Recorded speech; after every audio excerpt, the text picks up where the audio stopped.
Dear, आप सभी का स्वागत है। आज के वीडियो में आज का सवाल, भाग होते हुए आपको भाग नहीं देना है। तो ये रहा आपका सवाल। यहाँ पे देखिए, यदि 1/7 बराबर 0.142857 के ऊपर बार है तो 2/7, 3/7, 4/7, 5/7 और 6/7 का मान ज्ञात कीजिए। आप सभी ने सवाल को ध्यान से सुन लिया होगा। इस सवाल को सोल्व करने से पहले आप सभी से निवेदन है, आप चैनल को सब्सक्राइब करें या ना करें, लेकिन अपना फीडबैक जरूर दें। अब इसको सोल्व करते हैं। देखिए, हमको जो दिया है दोस्तों 1/7 का मान हमको दिया है 0.142857 के ऊपर बार है। अब सबसे पहले समझते हैं कि ये ऊपर में जो लाइन बार है उसको बार बोलते हैं। इसका मतलब क्या है? ठीक है, तो दोस्तों इसका मतलब होता है कि जिस संख्या के ऊपर बार होता है वह संख्या बार बार रिपीट होती है, यानी कि बार बार आता है। कहने का मतलब है, इसका मतलब ये होगा कि 0.142857 फिर से देखिए पूरा संख्या पे मतलब यहाँ से यहाँ तक बार है तो फिर से वही जाएगा 142857, फिर से वही जाएगा 142857, मतलब यही संख्या बार बार आते रहेंगे।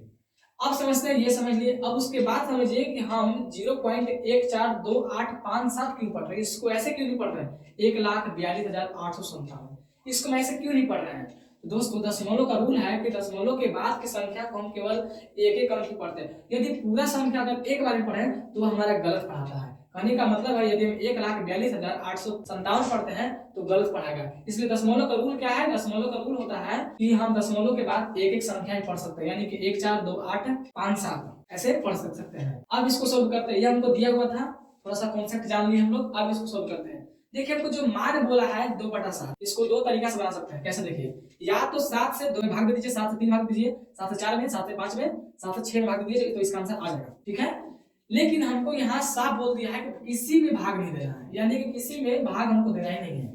ठीक है, यदि ये कंडीशन नहीं होता, किसी में भाग नहीं देना है, तो इसको आप भाग देकर कर सकते थे, लेकिन यहाँ कंडीशन जब लागू होता है तो हम उसको नहीं कर सकते हैं। अब समझते हैं इसके बाद। अब जो दोस्तों यहाँ पर मान दिया है उसको अगर इस रूप में लान दें, जो हमको ये मान निकालना है, अगर इस रूप में लान दें तो आसानी से आ सकता है। देखिए कैसे, इसको हम 2 गुने 1/7 हम लिख सकते हैं। ठीक है, उसी तरह से 3/7 का मान निकालना है तो हम 3 गुने 1/7 लिख सकते हैं। ठीक है, अब 4/7 का मान निकालना है तो 4 गुने 1/7 लिख सकते हैं। 5/7 का मान निकालना है तो उसी तरह से 5 गुने 1/7 लिख सकते हैं। 6/7 का मान निकालना है तो उसी तरह से 6 गुने 1/7 लिख सकते हैं। ठीक है, अब कुछ आपको भी समझ में आ रहा होगा कि इसके बाद क्या करना है। करना कुछ नहीं है, 2 है तो 2 लिखिए। अब 1/7 का मान हमको ये वाला दिया हुआ था, इसको उतार दीजिए, यानी कि 0.142857 ऊपर बार था तो उतार दीजिए, इसको मिटा दे रहे हैं। उसी तरह से यहाँ भी 0.142857 सब में, क्योंकि हमको यही मान दिया हुआ था। ठीक है, अब यहाँ पे 4 है तो वही चीज उतार देते हैं जल्दी जल्दी।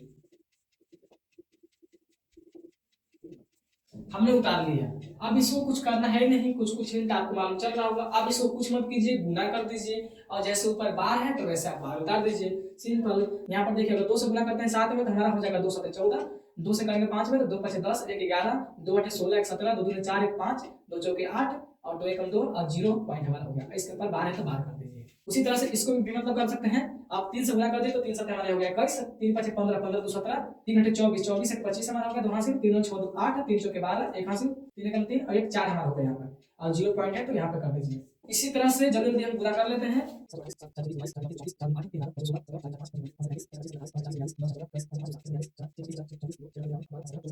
हमने सबको गुना कर दिया लाइन बाय लाइन। अब जैसा हमको सवाल बोला था उसी के अनुसार किए, हमने किसी में भाग नहीं दिया है और उसको हमने इस फॉर्म में कर दिया और उसका आंसर भी आ गया। आप इसको चेक कर लीजिएगा, आपको यही आंसर आएगा। आज का वीडियो आपको कैसा लगा, अपना फीडबैक जरूर दीजिएगा। मिलते हैं अगले वीडियो में।